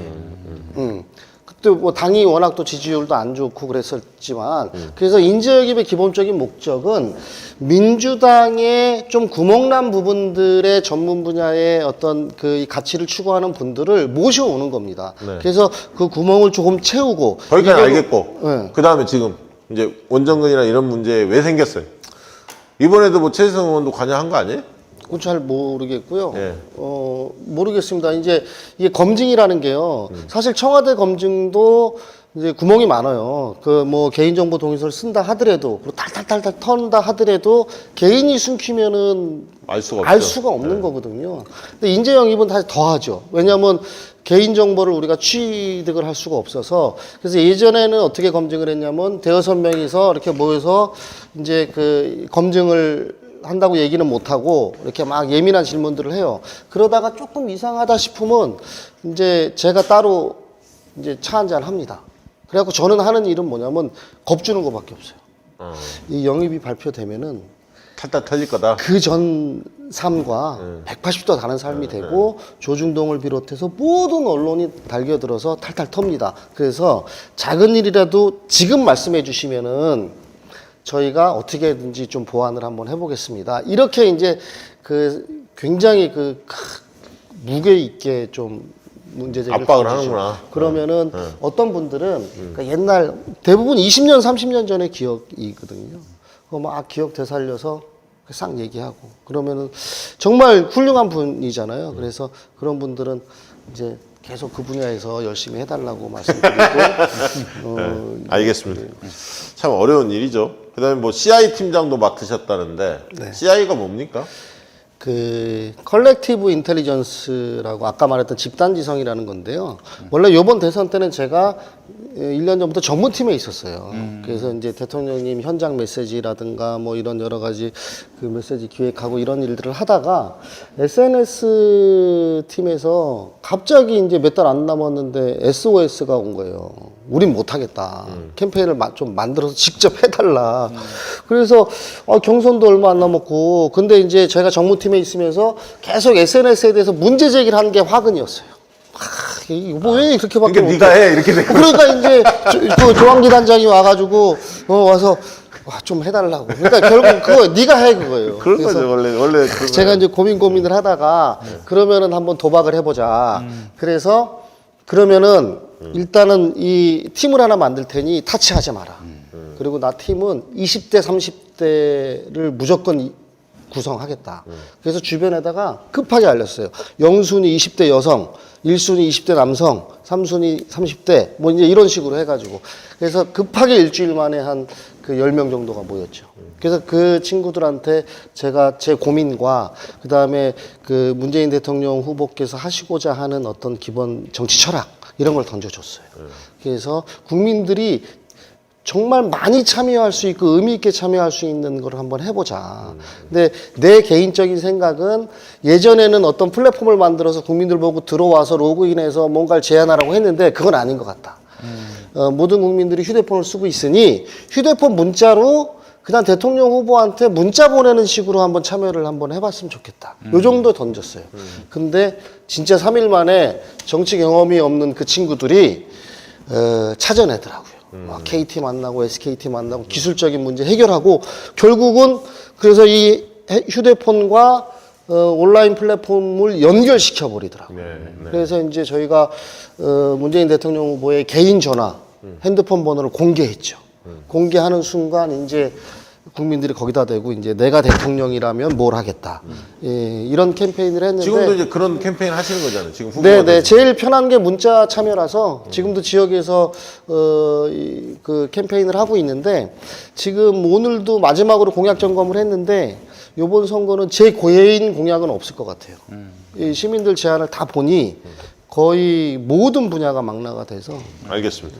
우리 저 윤건영 후보께 여쭤볼게요. 그 구로 선거 준비하면서 좀 어려운 점, 뭐 그런 게 있다면 뭐가 있을까요? 일단 뭐 구로울 지역 선거 문제 어렵다기보다 코로나 때문에 네네. 많은 정치 신원들 많이 힘들어요. 그러니까 이게 악수도 안 되고 막 이러니까 네, 지금도 이렇게 먼저 손내비가 좀 껄끄럽죠. 그렇죠. 그리고 일단 지역 경제가 많이 죽어 있고 활력 자체가 떨어져 있지 않습니까? 그리고 모든 집회나 이런 것들이 잘 다 미뤄져 있고요. 이거 추경해야 하는 거 아니에요? 저는 그래서 만약 국회가 안 열리면 긴급 재정명령을 하자고 이야기를 했어요. 긴급 재정명령이라도 해야 된다. 이거 사실 그러면 지금 그런 시기다. 그리고 여야 대표들이 빨리 모여야 되는데 저는 또 하나 좀 걱정되는 건 야당이 현혹당할 것 같아요. 저는 국민들을 믿지만 60일밖에 안 남은 상황이기 때문에 코로나라는 큰 하나의 이 걸림돌이라기보다는 하나의 장벽이 있으면서 야당이 하는 행태를 보면 뭐 통합이니 뭐니 이렇게 계속 눈 가리고 앙호하는 미봉책들 미래 통합 이런 얘기 하는데 이름 자체도 웃기는 거죠. 그렇게 되다 보니까 국민들이 올바른 판단을 저해하는 현상이 나타날 거고 그게 총선에서 왜곡으로 나타날 것 같아서 좀 개인적으로 걱정입니다. 지금 이제 예를 들면 알려진 바에 의하면 보도된 바에 의하면 한국당에서 이제 윤건영을 잡으려고 김태우 수사관 청와대에 있었던 그 비리로 쫓겨난 사람 아닙니까? 결국 옷 벗고 나갔는데 여기를 투입하겠다 뭐 이런 언론 보도도 있었습니다. 실제 움직임이 있습니까? 뭐 실제 움직임이 없는데 많이 거론됐죠. 김태우 씨도 그렇고 김용태 의원도 그렇고 이정현 전 대표도 그렇고 한때는 황교안 대표까지 그렇죠. 뭐 다 거론됐었어요. 근데 김태우 수사관은 청와대에 있을 때 워낙 뭐 저기 부서도 떨어져 있고 잘 몰랐을 수도 있는데 얼굴은 본 적은 있었습니까? 본 적 없죠. 없죠. 볼 수가 없어요. 밖에 돌아다니니까. 그분들은 행정요원 그러니까 특감반이라 밖에서 돌아다니죠. 창성동 뭐 이쪽에서 돌아다니죠. 그 양반이 그 나가서 막 폭로하고 뭐 이런 걸 보면서 어떤 느낌이 받으셨나요, 당시에? 김태우. 예. 그거 뭐 말을 해야 될 수준입니까? 네. 그러면 옆에서 얘기해 주세요. 김봉준 당시 비서관님이 어떻게 느꼈어요? 저렇게도 할 수 있는 거구나. 정말 자기 장사를 아니 그 어떤 본인이 그 청와대 특감반에서 정말 절실하게 그 일을 해보고 싶어서 들어와서 그 사람들은 이제 사실은 더 막 그 처음에 들어올 땐 충성 뭐 이러면서 일을 하시는 분들인데 이러면서. 예. 본인이 경험했던 거를 저렇게 왜곡을 해서 그 이 언론 언론 플레이나 플레이하죠. 이런 걸 하는 걸 보면서 와 정말 사람의 한계는 어디까지일까 막 이런 저는 그 이제 그때 너무 시끄러웠었잖아요. 근데 특감반이 구성 초기부터 사실 문제가 좀 있었어요. 또 그 이 사건 벌어지기 전부터 김태우 수사관이라든가 몇몇 그 행정요원급의 특감반 요원들이 좀 부적절한 뭐 이런 내용들도 좀 있었는데 그때부터 사실은 문제가 발생이 된 거거든요. 그분들 복귀시키고 뭐 이런 논의를 하면서 불만들이 이제 아 언젠간 날아가겠구나 뭐 이런 분위기가 그 있었던 것이 이제 결국 그 화근이 되긴 됐었는데 아무튼 사람의 한계를 그랬어요? 저는 그걸 좀 한 말씀 드리면 김태우 수사관의 개인에 관한 문제도 있지만 김태우 수사관은 수사관이면서 업무 영역이 범죄 정보를 담당하는 사람이에요. 그러니까 범죄 정보라고 뭐냐 그러면 소위 말해서 정보과인 거예요. 경찰 정보처럼. 근데 검찰이 정보를 준다라는 것 자체가 문제가 있는 거예요. 본질적으로는 제가 말씀드리고 싶은 건 인간 개인의 그런 일탈과 배신 이런 것도 있겠지만 그 이전에 제도적으로 검찰에서 정보원을 준다라는 것 자체가 좀 말이 안 되는 거죠. 사리에 맞지 않고 온당치 않은 거예요. 과거 권위주의 시대 권력을 신여로서 활용되던 그런 기제들이 아직도 남아 있다고 저는 생각하는 거예요. 그게 더 문제라고 생각합니다. 구로에서 이렇게 활동하시다 보면 네. 어르신들도 볼 거고 주부님들도 만날 거고 자영업하시는 분들도 만날 거고 20, 30대 직장인들도 막 만나고 그러지 않습니까? 네. 어떤 분들이 제일 윤건영 오기를 학수고대했습니까? 좋아하세요? 어떤 분들이? 아무래도 젊은 분들이 좋아해요? 좋아하시고요. 직장인들? 예, 직장인들이 좋아하시고요. 이번 선거는 아마 세대 간 대결이 굉장히 좀 심화될 걸로. 근데 저는 원래 봐요. 윤건영 정도가 되는 네임밸류가 오면 지역에서 이렇게 원래 이제 수건 사업이나 잘 안 풀리는 사업들 있잖아요. 예산을 좀 확보해야 하고 그런 어떤 지역에서 그래도 오피니언 리더라고 흔히들 이야기하는 이런 분들이 환영할 것 같은데 그런 움직임은 없습니까? 구로가 아무래도 타 지역에 비해서 상대적으로 낙후돼 있다 보니까 그분들의 언어로 보면 예컨대 이제 대통령과 가까운 사람 또는 힘 있는 후보 이런 사람들이 와서 수건 사업을 해주길 바라고 실제 그런 흐름이 있는 건 사실입니다. 네, 이건 사실이죠. 뭐, 예, 그건 무시 못하는 거고 저 또한 그런 것들이 일정하게 정치에서 이제 선거에서 활용되는 측면도 있는 거고요. 그래서 말씀하신 대로 지역의 수건 사업을 해결을 바라는 분들은 그런 이야기를 하시죠. 아니 제가 볼 때 이번에 그 양산 의뢰 내려간 김두관 지사가 페북에 올렸던데 뭐 예를 들면 교통 문제 관련해서 막 이렇게 가리키면서 그 수건 사업을 해결하겠다 예산 확보 뭐 이렇게 나오는데 잘했다고 봤어요. 그런 걸 원하는 거거든. 시원한 맛을. 그러니까 이게 좀 가능성이 한 30%든 50%도 있으면 배팅을 해야 하는 거고 노력해서 가능성을 높여가는 게 정치니까 네. 좀 이렇게 제가 당부드리고 싶은 것은 윤건영 후보는 원래 저 양심에 저 양반은 좀 약간 이 안 맞으면 무리해서 내걸 스타일이 아니시거든. 근데 약간 그렇게도 해야 돼요. 적절한 선에서. 지역 주민들 만나서 뭐 이렇게 공약하면 못 한다고 해요. 그러니까 이럴 것 같은데. 근데 못 하는데 네. 속도를 내겠다 그렇게 속도. 이야기해요. 그러니까 약간은 좀 가르쳐 주세요 좀.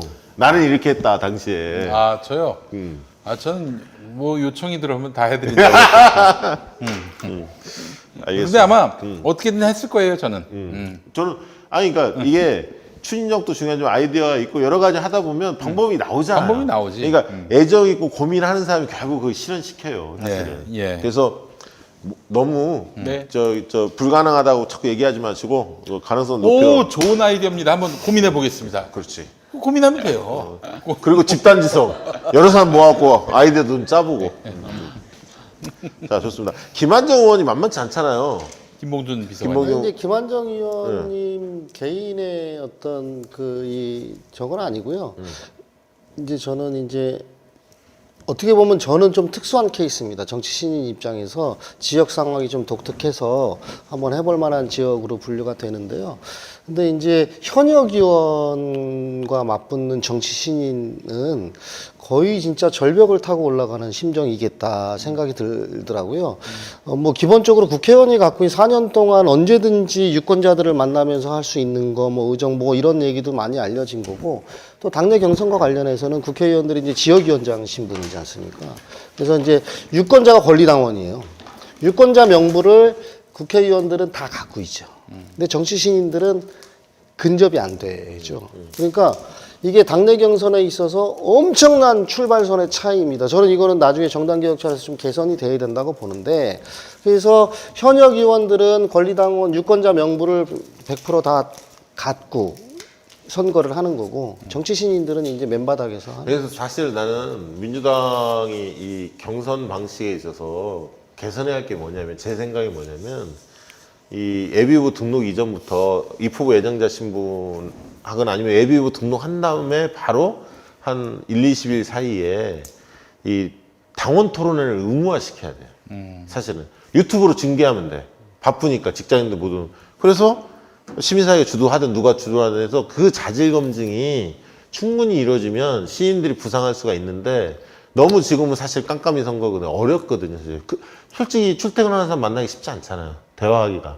이제 그런 부분들을 좀 고쳤으면 좋겠다는 생각이 늘 있었고요. 저는 저 예전에 선거 출마했을 때 TV 토론회에 나가가지고 안 나가면 벌금이 한 200만 원 되더라고요. 맞아. 그래요. 예, 저희 때부터 그랬는데. 돈이 없어 나왔구나. 아니 그게 아니라 저야 토론 못할 게 뭐 있어요. 그렇죠. 이게 살아있는. 예, 나가서 이제 뭐 그때 상대 후보에 대해서 평가를 해달라고 네. 그 준비된 멘트였어요? 이렇게 이제 질문지에서? 그 질문에 그런 질문이 나올 수 있을 것 같아서 준비를 해갔죠. 진짜 웃기던 분이다. 그 상대가 뭐라고 했어요? 아니 그런 질문이 안 나왔어요. 안 나왔어. 예. 이게 나왔어요. 유머 감각이 아주 풍부하신 분이다 이런 얘기를 하려고 그랬었는데. 예. 예. 현 정부에서 하고 있는 일 중에서 이거는 국민들이 잘 알지 못하지만 이건 정말 홍보하고 싶은, 이건 잘하고 있는데 잘 안 알려진 점이 있다면 뭐고, 또 이런 부분을 좀 우리가 극복하면 더 국민들한테 사랑받을 대목이 있다면 뭔지 각각 하나씩 좀 말씀 주신다면 뭐가 있을까요? 저부터요? 네.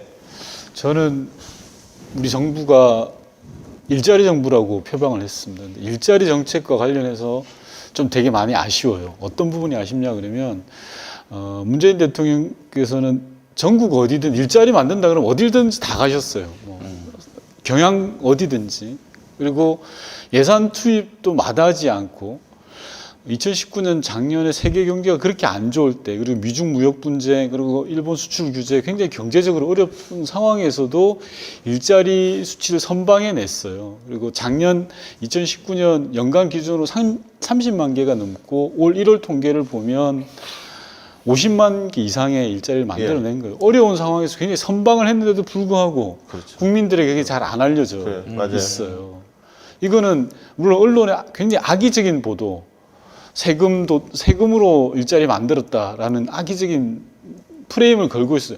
그럼 경기 안 좋을 때 세금으로 만들어야지 뭘로 만듭니까? 그렇지. 일자리는 그렇게 만드는 거예요. 경기가 안 좋고 경제가 안 좋으면 정부의 역할이거든요. 이제 그런 부분들이 굉장히 좀 매도되고 있는 것 같아서 그런 너무 아쉬워요. 거를 저는 만약에 지금 아쉬운 게, 당이 언론 환경이 우리가 안 좋잖아요. 그러면 모든 후보들한테 오늘의 페이스북이든 트위터든 아니면 뭐 영상이든 유튜브든 아까 1년 사이에 50만 개 일자리 증가 우리가 해냈습니다. 그래서 일제히 들고 예를 들면 유튜브든 그래서 좀 통일성 있게 이 장벽을 뛰어넘으려는 게 있어야 하는데 각계 약진 그냥 하다 보니까 흐름이 형성이 안 되는 거예요, 사실은. 김봉준 우리 후보님이 아마 그 자리에 당에 있었으면 그런 아이디어 많이 만들었을 텐데 그런 게 좀 아쉽고요. 그런 게 기성 정치권은 좀 무서운 거예요.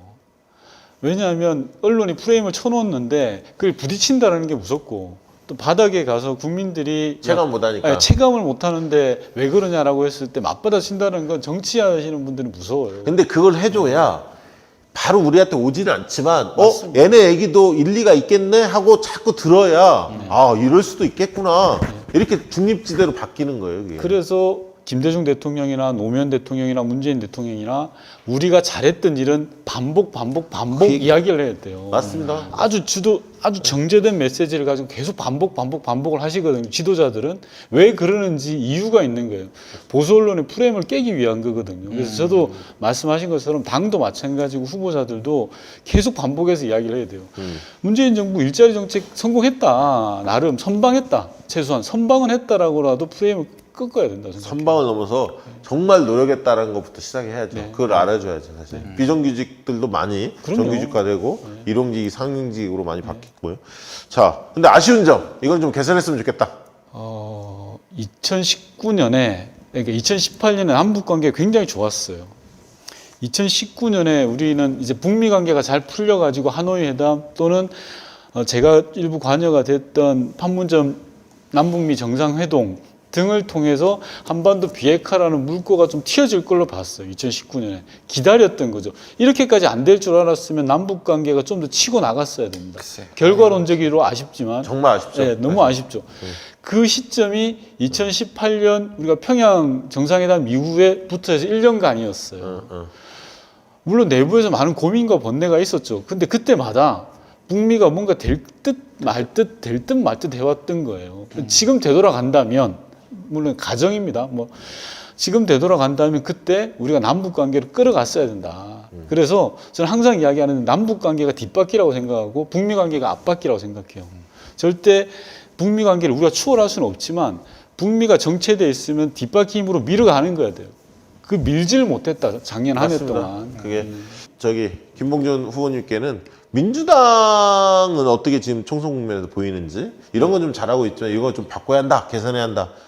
할 만한 점이 있다면 뭐가 있을까요? 전반적으로 저는 잘 관리되고 있다는 느낌은 듭니다. 그래서 이해찬 대표님 중심으로 시스템이 좀 비교적 잘 돌아가고 예전의 총선은 어느 총선과 비교를 해도 지금처럼 당이 안정된 그러니까 잡음 덜해요. 그런데 그래서 이제 최근에 뭐 문석균 씨라든가 우리 김의겸 선배, 정봉주 선배 이걸 처리하는 과정에서 일단은 이제 총선 승리를 위해서 읍참마속까지는 된 것 같아요.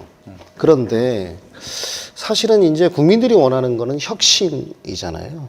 공천 과정에서 혁신이라든지 뭐 이런 혁신적인 어떤 어젠다를 던져야 되는데 너무 좀 관리적 측면에서만 좀 집중하지 않았나? 리스크 관리에만. 그래서 뭐 예를 들면 저는 그 한 가지 조금 건의를 좀 드리고 싶은 게 있다면은 그 우리가 이제 너무 요 읍참마속의 과정이 현역 기득권들을 계속 강화시켜주는 과정인 것 같아요. 물론 또 최고위원들이 대부분 또 경선을 하게 되고 이런 저간의 사정은 있지만 그래도 우리가 시스템 혁신이나 공천 혁신이라고 할 때는 좀 국민들한테 무언가를 좀 그 솔직하게 내놓고 해야 되는데 그 공당에서 하위 20%를 그 몇 년에 걸쳐서 평가를 했단 말이에요. 국민들한테 평가 기준도 다 제시를 했었고.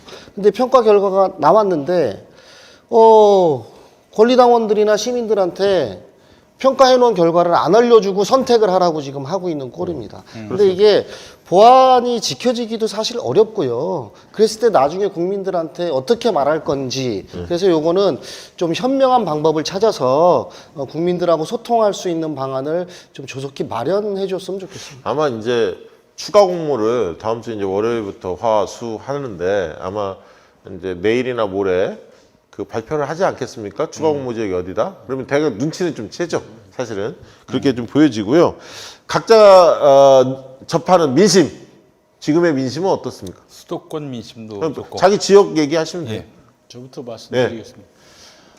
결론적으로 안 좋습니다. 일단 기본적으로 정치 자체에 대한 혐오와 불신이 너무 강해요. 그래서 20대 국회에 대해서 너무 안 좋아요. 식물국회 넘어서 동물국회라고 하고요.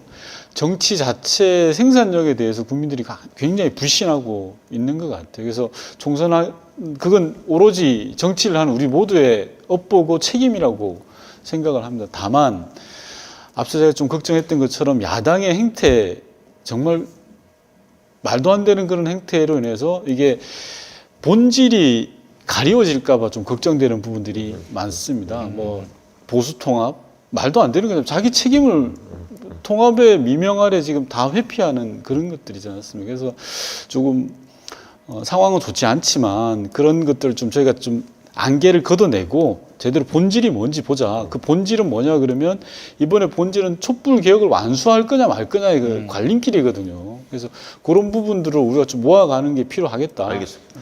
민심.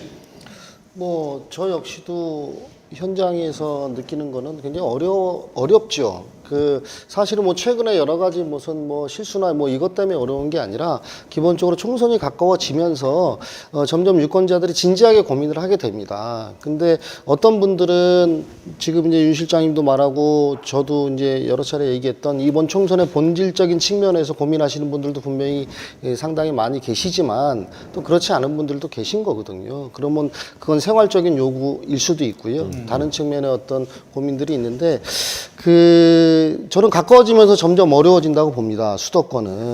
근데 이럴 때 정말 민주당이 기본적으로 겸손하고 겸허한 자세로 갔대 좀 자신 있게 혁신적인 모습을 보여야 할 때라고 보여집니다. 저는 시간이 얼마 안 남은 것 같아요. 그래서 다시 한번 좀 전략을 가다듬고 국민들한테 뭔가 자신감을 가지고 메시지도 던지고 액션도 취하고 이렇게 총선을 그러니까 준비했습니다. 제가 이 얘기를 한번 추가로 질문해 볼게요. 지지층들의 열정 이런 것들이 보수층에 비해서 진보층이 좀 떨어져 있어요. 사실 지금 보이는 상황은 이들의 열정, 관심, 참여 이런 것들을 더 점화시켜야 할 텐데 어떤 방안이 있을까요?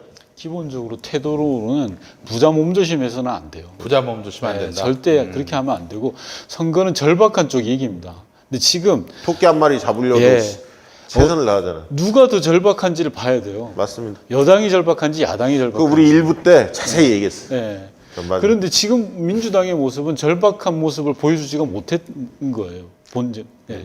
그래서 우리 부자 아니다 지금 촛불 좀 개혁 그래서- 완수하자는데. 아니 나는 그걸 지도부가 이제는 좀 깨달을 것 같긴 한데 만약에 시간이 조금 더 경과하면 오히려 그거 옛날에 그랬잖아요. 만약에 이런 사태가 조금 더 길어지면 후보자들이 다 모여서 촉구해야 하는 거예요. 뭘 바꿔야 되나. 그런 게 없이 상황 쭉 끌려가면 망합니다. 뭔 얘기인지 아시죠? 그러니까 그런 것들을 꼭 지도부가 먼저 하기보다도 의견을 모아서 전달할 수 있으면 그렇게 해야 합니다. 김봉준 후보께서는 지지자들 열정 끌어내려면 뭘 바꿔야 합니까? 좀 아까 말씀드렸듯이 읍참마속 가지고는 안 되고요. 과감한 혁신한다? 혁신. 슬로건이 뭡니까? 지금 선거 내세운 저는요, 슬로건. 일단 본선 슬로건은요. 예. 완전히 새로운 정치, 완전히 새로운 남양주입니다. 어디서 많이 들었던 건데.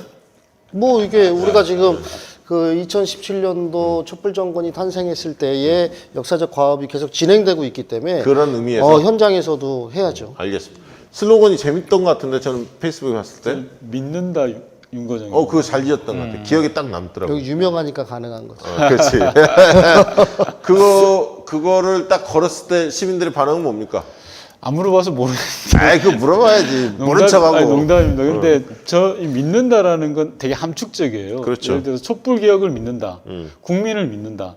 그리고 문재인 정부를 믿는다. 구로 주민들을 믿는다라는 것들이 다 포함되어 있고요. 아울러서 후보인 저 윤건영도 믿겠다라는 것들이 포함되어 있는 의미이고 주민들의 반응은 굉장히 좋은 것 같습니다. 이제 정치의 길을 이제 본격적으로 들어선 건데 물론 그 전에도 이제 정치에 계속 있었죠. 정치 현장에. 훗날 어떤 정치인으로 남고 싶으세요? 김봉준이라는 이름 석자가 어떤 정치인으로 남고 싶으세요? 저는 훗날 우리 국민주권 시대를 앞당기는데 조금이나마 기여한 상징으로 좀 남고 싶습니다. 아, 그렇군요. 어떤 정치인으로 남고 싶습니까? 저는 말로 좀 설명을 하고 있는데 쟁이라는 말과 꾼이라는 말이 있어요. 근데 이제 글 잘 쓰는 사람은 글쟁이, 음악 잘하는 사람은 소리쟁이 이러잖아요. 근데 정치는 정치쟁이라는 말이 없어요. 정치꾼만 있어요. 그러네. 예. 그래서 저는 제가 정치를 하게 되면 정치쟁이라는 소리를 듣고 싶어요. 뭔가가 쟁이라는 말도 그렇게 좀 낮춰 부르는 말이긴 합니다만 그 속에서는 원칙과 올고즘 이런 게 내포되어 있다고 생각합니다. 자, 마지막으로 유권자들에게 하고 싶은 마지막 말씀이 있다면 뭐가 있을까요? 우리 지역 주민들. 저요? 네. 남양주 지역 유권자들한테요. 저는 이제 지금 그 어저께 1차 경선 지역으로 확정이 돼서 이제 한 24일 정도 예상이 되는데요. 이제 경선을 치르게 됩니다. 초반에 말씀드렸지만 이번 총선은 우리가 생각하는 것 이상의 역사적인 의미가 있는 것 같습니다. 총선 결과가 어떻게 되느냐에 따라서 아주 극단적으로 상상하기조차 싫지만 이 지금 극우 야당들의 공약은 하나로 모아질 것 같습니다. 대통령 탄핵 이렇게 모아지게 될 것 같습니다. 그러면 역사적으로 우리가 다시 수십 년을 후퇴해버리는 또 공전만 이 계속 가득한 국회를 바라봐야 되는데요. 그런 측면에서 이번 총선은 민주당이 꼭 승리해야 합니다. 그래서 저는 그런 어떤 대원칙 하에 우리가 어떤 선수를 만들 것이냐도 여러 토론과 여러 선택들을 통해서 가장 힘 있는 후보를 선택하는 것이 그 총선 승리에 가장 큰 기여를 한다고 보는데요. 그런 측면에서 저도 하나의 상품으로 저 스스로를 감히 내놨고요. 좀 잘 살펴봐 주시고 과연 김봉준을 통해서 새로운 정치나 총선 승리, 새로운 남양주를 만들 수 있을지 한번 유심히 잘 살펴봐 주시면 감사하겠습니다. 그러니까 저도 아까 이제 일부에서 대통령을 지켜내야 한다. 이번 총선의 의미 중에 하나다라고 얘기했는데 댓글 올라온 것도 보니까 문재인을 지키자 이런 표현을 썼는데요. 저도 그런 표현들이 캠페인 슬로건으로 나와야 한다고 봅니다. 자발적으로라도 당이 안 걸더라도. 그래서 이번 선거에 있어서 아까 이제 저들의 후보가 내걸면 좀 그렇고 후보가 내다는 게 당이 내걸고 아니면 우리 자발적 시민들이 그런 어떤 슬로건을 저는 내걸어야 한다고 봅니다. 유권자에게 마지막 하고 싶은 얘기가 있다면? 앞서 김봉준 선배께서 말씀 주셨는데요. 이번 선거 굉장히 중요한 선거입니다. 촛불을 어떻게 해서 저희가 이까지 왔는지를 한번 생각해 보셔야 될 것 같습니다. 물론 그동안의 저를 포함한 정치권이 제대로 촛불의 민심을 대변했냐라는 부분들에 대해서는 반성을 해야 됩니다. 그러나 총선을 만약에 졌다라고 생각을 해보면요. 그 이후는 정말 암울한 상황이거든요. 촛불이 다시 무위로 돌아가는 상황입니다. 그래서 이번 총선 제대로 이겨야지만이 문재인 정부가 성공할 수가 있고 촛불이 약속했던 것들이 지켜질 수가 있습니다. 네. 그래서 그 부분은 유권자 분들에게 이런 말씀드리는 것도 참 조심스럽고 죄송하긴 합니다만 잘 좀 판단해 주셔라라는 말씀드리겠습니다. 자, 상당히 긴 시간 동안 같이 하셨는데 많은 분들이 또 두 분의 진면모 가치를 재발견해 주셨으면 좋겠다는 생각이 들고요. 아무튼 두 분의 앞길에 좋은 소식이 들려왔으면 좋겠습니다. 개인적으로. 네, 오늘 네. 나와주셔서 너무 감사하고 자, 맞아. 네. 한번 까먹을 뻔했어. 예. 지금 앞에 예. 우리 앞에 구경했던 분 중에 네. 아주 귀한 분이 한 분 오셨어요. 예. 저 우리 이소영 변호사 잠깐 나오세요. 오, 카메라에. 아이고 나오셨구나. 예. 우리 저 인재 영입 케이스인데 몇 예. 호인가요? 이쪽으로 이쪽. 예. 그 옆에 이렇게 서 보세요. 8호. 예. 예. 우리 저 이소영 변호사는 환경 오, 맞죠? 환경 전문가. 예. 지난번에 다스베드 나왔더니 내 앞에서 저기 발언하고 가시더라고. 환경 전문가고 네. 고등학교 때부터 노 대통령을 팬클럽 비슷하게 노버신가요? 그 고등학생 신분에 그거 같이 했죠. 네네. 아주 훌륭한 사람이야. 예. 교복 입고 국민경선장 따라다니고. 교복 입고 교복 입고 국민경선장 따라다니고 따라다니셨다고. 아주 싹수가 어렸을 때부터 예. 참 훌륭하게 크셨고 그 김현장도 있는데 보니까 그 세계 곳곳에 이런 어떤 환경 문제, 기후 변화 막 이런 것들을 이렇게 전문적으로 가이드도 해주고 막 이렇게 하는 거죠 지금. 그래서 언제 한번 모셔야 하는데 네. 날짜를 한번 고민해 보도록 하겠습니다. 그래서 다스베이드 한번 하셨는데 네. 다스베이드에서는 사실은 그 사람의 진면목이 잘 안 나와요. 예. 여기가 돼야 예. 좀 나오는 거니까 다음에 한번 모실게요. 예. 들어가시고 고맙습니다. 질문해주셔서 감사합니다. 고맙습니다. 네, 박시영의 눈 다음 주 이 시간에 다시 뵙고요. 그리고 우리 다음 주에 그 얘기는 해야 돼. 예. 다음 주 화요일 날 네. 우리가 생방송을 7시에 7시에 시작하겠습니다. 7시에 지금처럼 생방송을 하고요. 오늘은 이제 8시에 했는데 그리고 다음 주 금요일 날은 네. 이제 다시 네. 벙커원교회 홍대 부근에서 공개 방송을 예전처럼 진행하니까 네. 저희들 볼 때는 이제 코로나 너무 걱정 안 하셔도 되니까 네. 많은 분들이 공개 방송 또 참여해 주시면 감사하겠습니다. 네, 고맙습니다. 오늘 윤건영 후보님, 김봉준 후보님 나오셔서 감사합니다. 고맙습니다. 감사합니다. 감사합니다. 예. 다음 주에 뵙겠습니다.